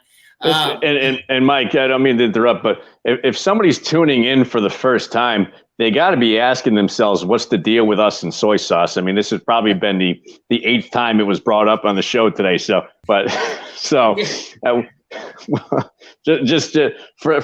those people just tuning in, we don't talk about soy sauce this much all the time. It's just because we finally got sponsored by Kiko, man. No, I'm just kidding. No, it was there was a bet with George and Joe where George had to do a shot of soy sauce, and it was horrible, but it was also horribly hilarious for those of us who didn't have to do the shot of soy sauce, and we just gotta watch George do it. And now I started getting nervous about the shot of soy sauce I'm gonna have to do next week if we lose. It's so bad. It is so bad. Yeah, like I said, but sponsored by Kiko, man. Hey, we got Chris's video. Says Paris Campbell's, Pickens, or Garrett Wilson, and wide receiver 2. George, lead us off.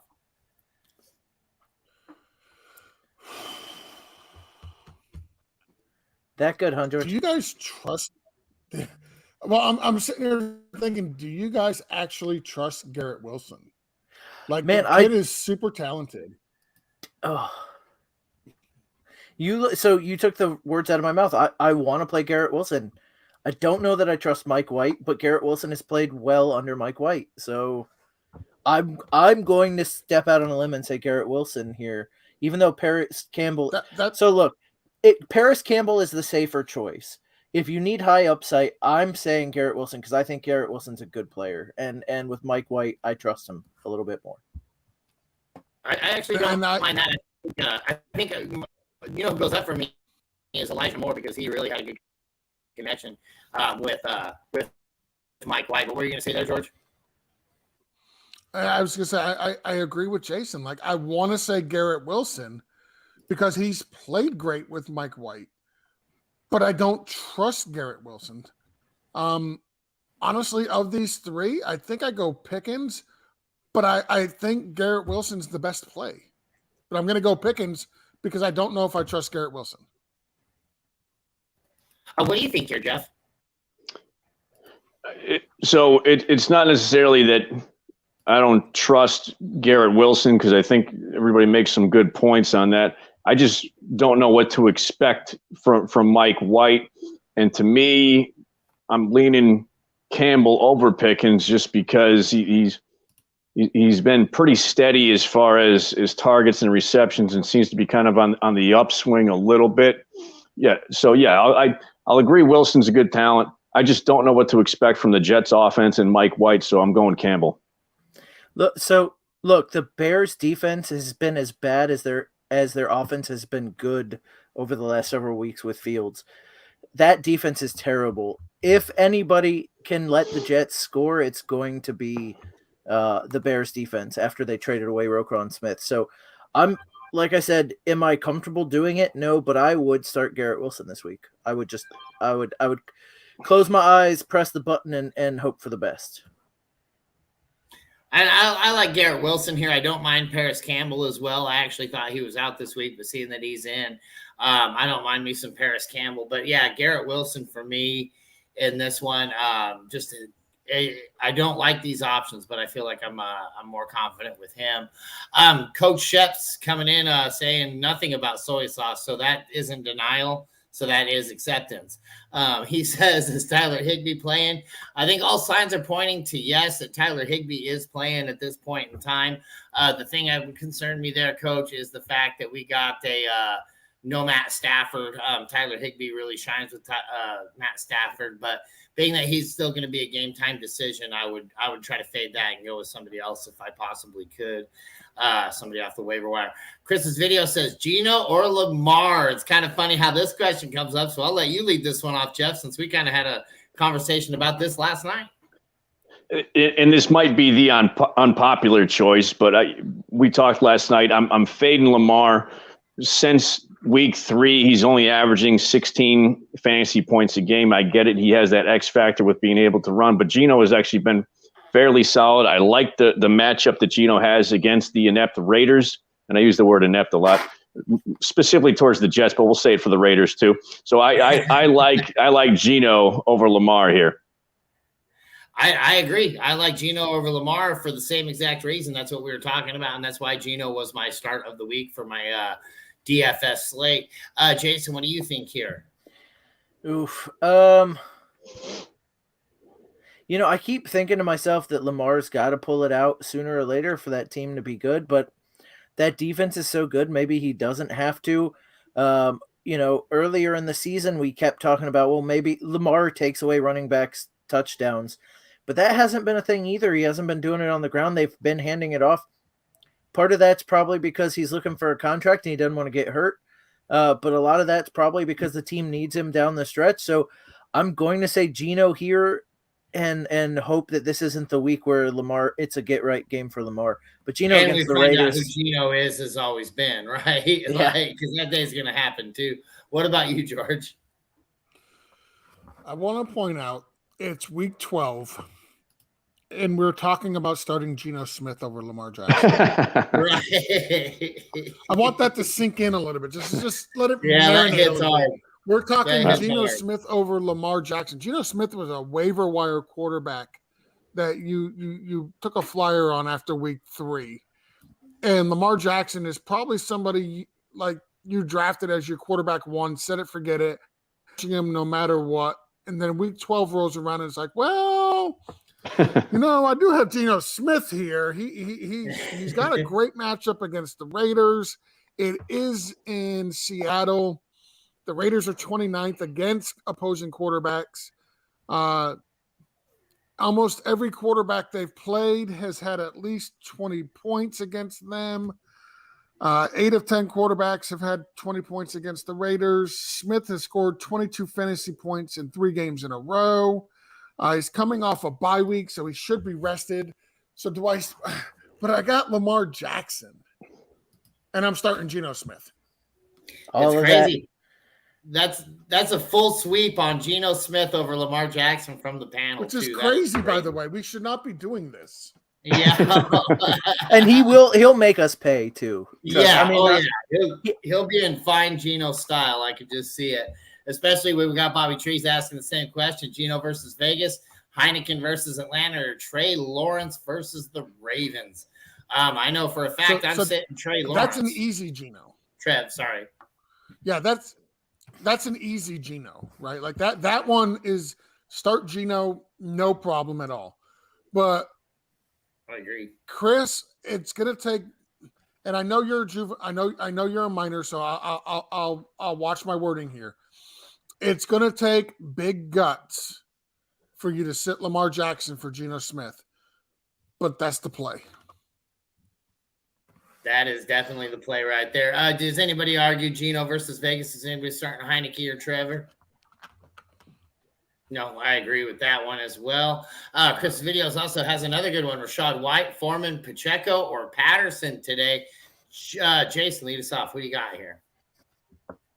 So Pacheco's look good on the ground, and I don't see that stops. The problem is he has nothing through the air. I'm going to take a shot on Rashad White here. I know Patterson had the long touchdown last week, but I'm not sure that he's getting much done on the ground. For me, it's going to be Rashad White. I'm going to take the flyer. He's the sole guy in that backfield, basically. So Rashad White for me. Rashad White, I like that. Rich, what do you got to add here, bud? Breaking news. The great Raiders, Nathan Peterman, is starting for the Bears today over Trevor Siemian. Oh, my good Lord. Wow. Isn't the Jet Hall of Famer Nathan Wait. Peterman? Yeah, didn't he have like 9 interceptions to no touchdowns in like Yeah. 3 games or 2 games? Yeah.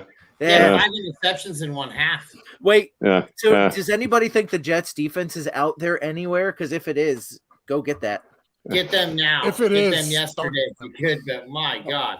Holy crap, yeah. that's a start of the week. Yeah, for sure. That's Rachaad White for me too. I like Rachaad White. I do like Pacheco. He does lean on this list a little bit to me, but for me, it's Rachaad White. Jeff, what do you think? Yeah, and real quick on the Peterman thing, he'd probably be more effective if he just went out there and took a knee on each play, just because the damage that he could inflict, or that we've seen him inflict on his own team, has been unbelievable. So I'm saying Rachaad White too, and I don't even think it's a flyer. I really like Rachaad White this week with that matchup. So I'm going Rachaad White. Well, so And no look, Lenny Fournette. the reason it's a flyer is because you are still talking about the worst running team in the NFL. Now I know they had a good week 2 weeks ago before their bye in Germany against the Seahawks, and even Leonard Fournette had a good week that week. But the reason it's a flyer is like they're the worst running team in the league by like 7 or 8 yards, and the second worst team is like the Rams. Like they're historically bad in running the football this week. Against the Browns, I don't think that's going to matter because that's a bad defense against the run. But like I said, it's not like it's some slam dunk. It is still a flyer. Absolutely agree with that. George, what do you think here? Who are you starting? I'm starting Nathan Peterman. Let me tell you about Nathan. No, it's Rachaad White. I talked about it earlier. He's no. First off, there's no Leonard Fournette. So it looks like not Peterman. I can't get Peterman off the mind now. Like I want to start Peterman in a league just for shits and giggles. With no Seahawks, he finished the game with 22 carries, 105 yards. He should get the lead role against the Browns. I expect him to get a touchdown. Cleveland has allowed 5 running backs to score 12 PPR points in 3 games. Like 5 running backs, 3 games. Do that math. Start Rachaad White. Yep, I don't mind it. I don't mind it a bit. The next one up, we got Brandon Williams saying PPR, Juwan Hurst, Otten, or Hooper, or Thomas, or Logan Thomas also on that same list. Jason, who are you starting here? We talked about it earlier. I think I'm going to say Juwan Johnson, even though I like Hayden Hurst. I'm going to say Juwan Johnson. Get in the end zone again. That. George, what do you got here? Ooh. Juwan Johnson has actually a very difficult matchup. Yeah, I just was looking at that. The 49ers, I have them ranked 5th against opposing tight ends. They've only allowed 2 touchdowns this whole season. But given his recent production, like it's going to be hard to sit him. I think because he's got 3 touchdowns in a row in the last 3 games, and he's got touchdown in 4 of his past 5 outings. It's like Juwan Johnson has been a tight end relevant player for quite a few weeks now, but I think I'm going Austin Hooper. Give me the better matchup. Cincinnati is 12th against opposing tight ends. Against Denver and Green Bay, as I mentioned earlier, 9 catches for 77 yards, 2 touchdowns. Bengals have allowed 4 tight ends to score at least 12 PPR points the past 5 weeks. Give me Austin Hooper. But it's really close with Johnson. I do like Johnson, but the matchup kind of scares me. I don't mind that either. I don't mind Hooper this week. Who do you got here, Jeff? I mean, despite the matchup, George makes some good points on that. I still really like Juwan Johnson's upside. I'm really high on him this week. And you guys watch, because we've been bashing Peterman so badly. Watch him throw for 300 yards and 4 touchdowns today. That would be if classic he does that, Peterman right there. Jason will take a soy sauce shot. we gotta be sparingly with the soy. Chris's video says Pickens, MVS, Boyd, or Hollywood. George, lead us off on this one. we talked about it earlier. I with all the injuries that Arizona has suffered, they got no Ertz. I'm going with Hollywood here. I like him coming back from his injury. It's a great matchup for them. I'm going to go with Hollywood. Jason, what do you think? Oh man, it's between Boyd and Hollywood for me. No Chase. I'm still gonna go Hollywood, like George said, with no Dortch. They're down some wide receivers. And down Mixon. I'm gonna say. Sorry, I just mixed it up. I'm gonna say Hollywood, and we'll go with that. Gotcha. What do you think, Jeff? Yeah, I mean, this is a decent situation to be in. Even though I do like Boyd, even with Chase out, he hasn't done much. I mean, Boyd, I think maybe had that one big game, which got everybody's hopes up for him. But I'm also leaning Hollywood Brown. And I'm going to go ahead and say Boyd myself, but you're going to want to go with Hollywood and go with the consensus there. Dustin's saying he is with Coach and Justin, so he says bring on the soy. He's a soy sauce master, so I hope so, because you're going to be drinking a whole shot of it there, Dustin, here coming about 1 week from now. We got Bobby Tree saying, should he trade A.J. Brown for Aaron Jones or Josh Jacobs? This is a Diggs Jefferson Sun God team. He has Ramondre Stevenson and a tapestry of streaming farts at running back too. I think I can get more for A.J. Brown than Aaron Jones and Josh Jacobs. What do you think, Jeff? Well, I mean, and we bring this up a lot. I'll always lean running back over wide receiver, even though, A.J. Brown, again, same thing. It's like Murphy's Law. When we talk down about him, then he goes off in a big game. But I like consistency-wise, Aaron Jones seems to be the main target for Aaron Rodgers. And so I'm going Aaron Jones. And yes, dropping or trading Brown for Jones.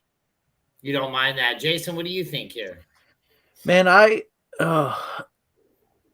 don't know. Like, I think I do this for Josh Jacobs. He's been a lot better than expected. He hadn't had a lot of touchdowns, but he's got a lot of yards. I don't like it. Like, I think you can get more, but if this is the best you're getting, I think I go Josh Jacobs here. Considering what you already have at wide receiver, I think you should probably see if you can get something else thrown in with Josh Jacobs. But I agree. I think if you get Josh Jacobs in a piece, and maybe a lesser wide receiver. What do you got, Rich? So I was wanting to jump on this question. Initially, I would say if you had to trade for one, Josh Jacobs, but I try to get better. But on the same thing, maybe trade the Sun God and keep A.J. Brown for maybe Josh Jacobs. That might be a better idea too, but I mean, I like the hit or missness of, or I don't like the hit or missness of A.J. Brown, where I feel like the Sun God's been pretty consistent. George, what do you think here?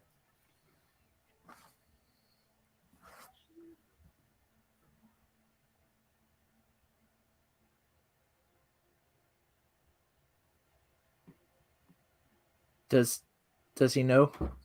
I don't think he does yet. I appreciate you guys letting me go. I appreciate that because I was looking down at my phone, so I was not looking at the screen. Would you guys trade A.J. Brown for Saquon Barkley? Yes, I take Saquon. Would you trade A.J. Brown for Nick Chubb? Yeah. No, I think I'd rather have Nick Chubb. No, I would take Nick Chubb, yeah. Barkley, I'd take Chubb. Okay. Would you guys trade A.J. Brown for Dalvin Cook? Yeah, probably. Yeah, I'd take A.J. Brown over Dalvin, I think, rest of the season. Are you going to say Josh Jacobs has as much points as all those guys? Yes, I am. I had to look it up because I did not believe it. So on the year, Saquon Barkley only has 6 points more than Josh Jacobs. Every other running back I mentioned has less points than Josh Jacobs. I could not believe the amount of fantasy points Josh Jacobs has scored this year. I would do A.J. Brown for Josh Jacobs. Josh Jacobs has even outscored Aaron Jones. Right now in PPR leagues where there's no bonuses or anything like that, Josh Jacobs is currently the wide receiver 5, or the running back 5 rather. and I'm not positive that the score that I was looking at for Saquon Barkley included Thursday's games. So if it included Thursday's games, like Josh Jacobs will end up this week at least as the running back 4. And he's not that far behind Christian McCaffrey. It was like 7 or 8 points behind Christian McCaffrey. So I would absolutely trade A.J. Brown for Josh Jacobs. I love it. That's stats you can work with right there, and they're good ones. We got my man Mike D. What's happening? He says PPR Pacheco or Murray. And would you flex Juju, Palmer, or Treylon Burks? Jeff, I think you let us off last time, but I want you to lead us off again because of the Juju love that we all had last night. Who do you got right here? Yeah, man. Well, we discussed this for various reasons before. I'm going. I assume we're talking about Latavius Murray in that first question. Yep. And yeah, I'm very high on Juju Smith-Schuster with their matchup this week. I know it's against the Rams, but I mean, no Kadarius Toney. I think Juju is going to have a field day, and I love him, especially from a DFS standpoint. Absolutely love that answer, George. What do you think here?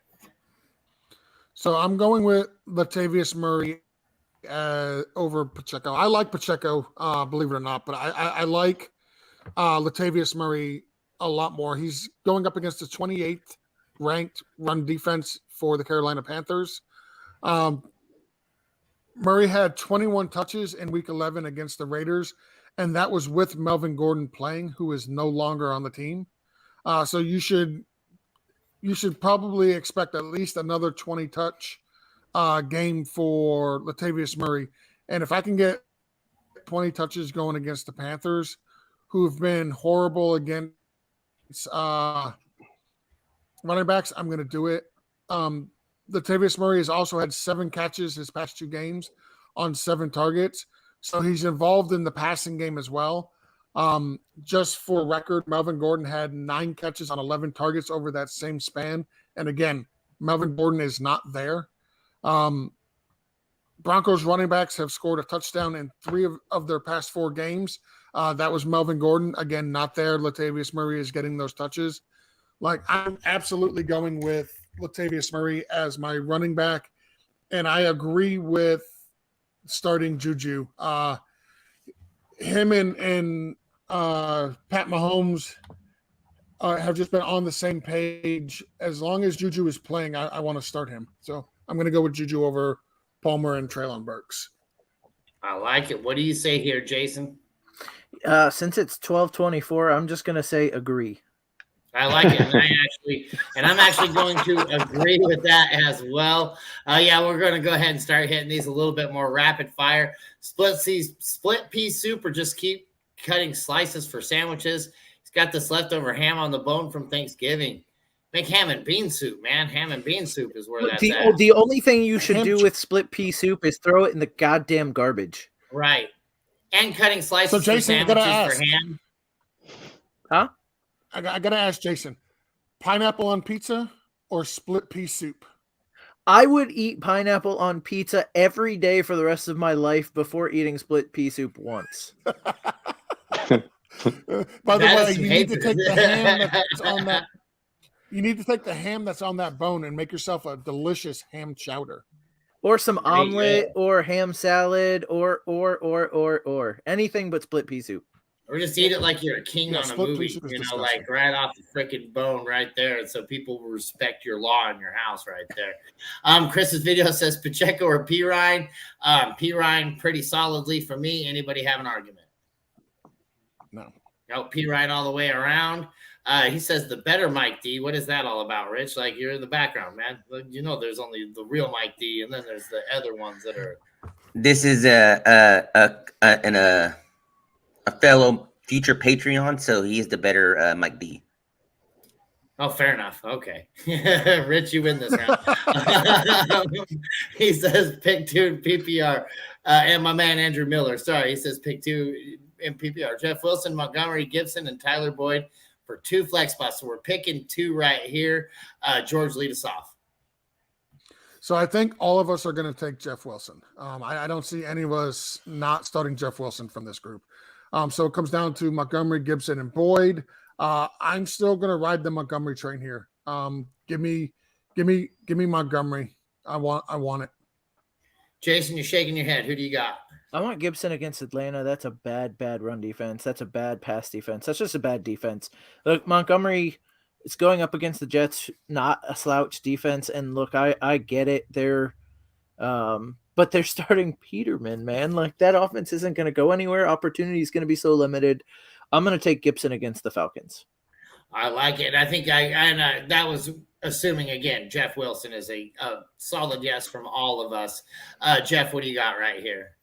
Yeah, going Wilson. I'm going Montgomery just because, I mean, that you would have to think they have to get some yardage against the Jets. I mean, I could be completely wrong, and Peterman proves us or throws 5 interceptions again in the first half or whatever it may be. But Montgomery's going to have some chances. So I like Wilson and Montgomery.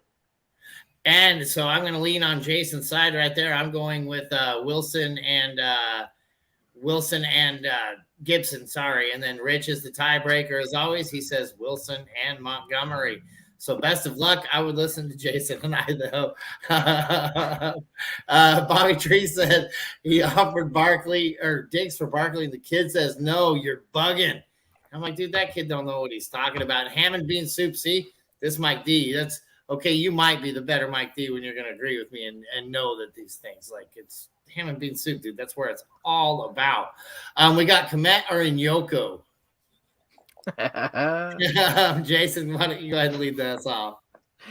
I mean, look, Nyoko is not a bad bet against the Buccaneers, who are not that great against tight ends. And we just talked about Peterman. God, if it wasn't Peterman, it would be Komet all the way. But I'm going to say Nyoko, and I know it's Njoku, but we've got to pick on Joe, who's not here. I like it. Yeah, no, but you got to pick on them when they're not here because that's what we do best. George, who do you got right here? It's David Njoku. I'll keep it short. It's Njoku. I like it. What about you, Jeff? Yeah, because of quarterback, it's Nyoko for sure.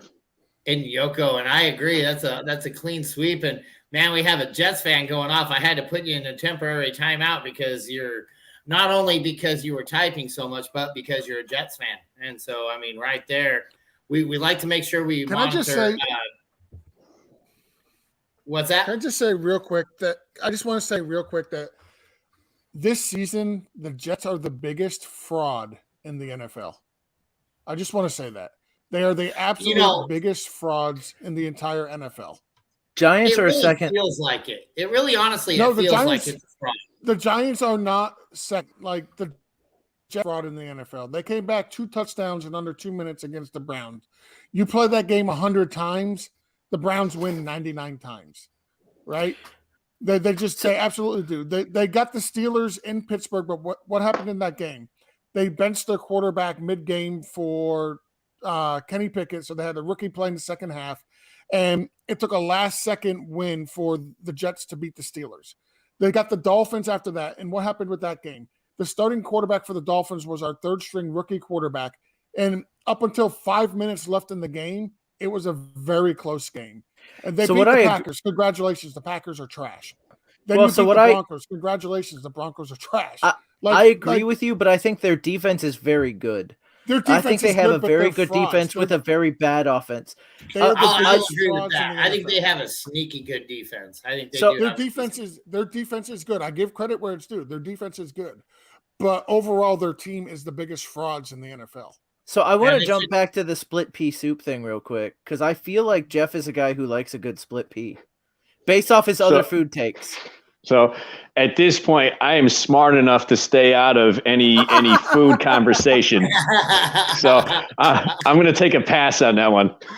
He doesn't want to get dropped. I love it. We got one more on the hopper here, boys, and then we'll go ahead and wrap this up. We're getting on right about 12:30. We got Cameron Sapp, and it looks like his guy is that Carlton? Like, correct me if I'm wrong, but is that Carlton on the picture right there? It looks like Carlton. It looks like Carlton. It looks like Carlton. It says Christian Watson or Latavius Murray PPR. I'll lead it off. Latavius Murray for me. Jason, who do you got here? I think I'm going to say Christian Watson.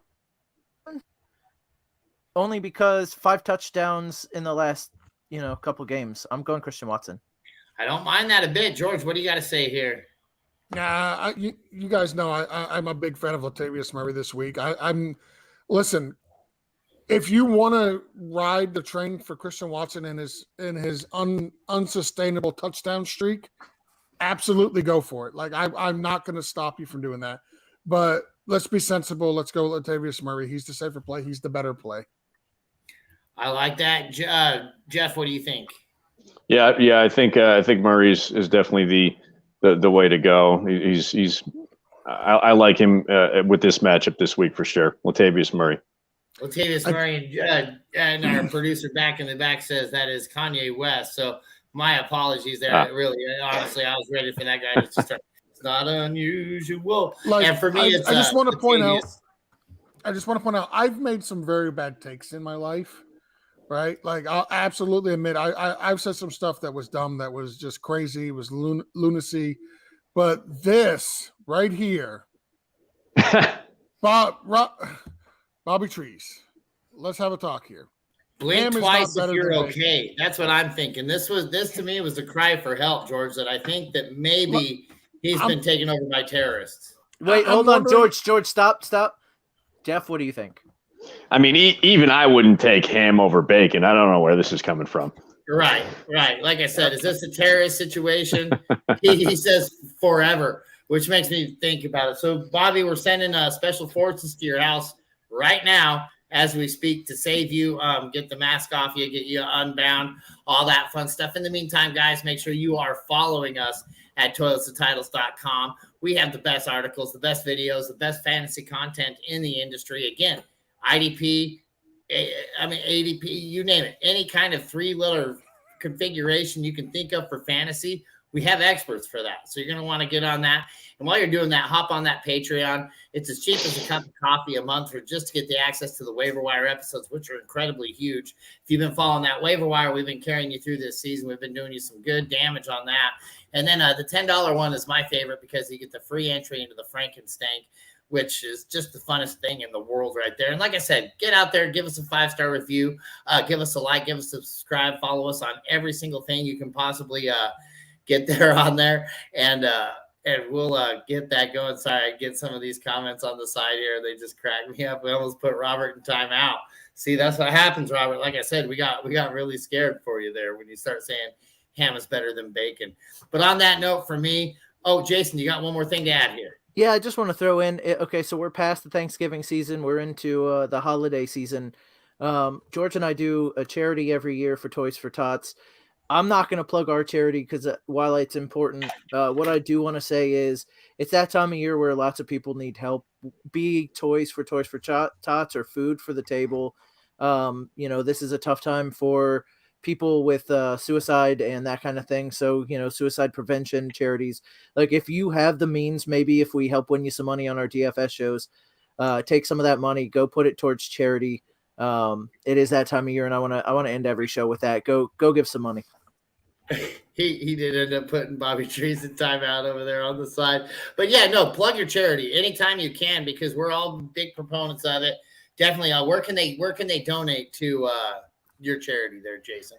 So BFTG Charities on Patreon, that's mine and George's, and then BFTG Podcast on, is that PayPal, George? BFTG Podcast on PayPal. BFTG Podcast at gmail.com on PayPal. Venmo is BFTG Charities. That's whatnot. There'll be 2 weeks, I think, from now is most likely when we'll be doing it. Jason and I will be out doing our Toys for Tots shopping. So we will be missing an episode of the Blitz. I know you guys will fill in. We're going to lean on Rich to fill in for us. So I'm pretty sure he's in the background giving thumbs up. So appreciate you, Rich, as always. But Jason and I will be out toy shopping. We may jump on the thing while we're shopping just to jump in and say hi, but we won't be here on the show.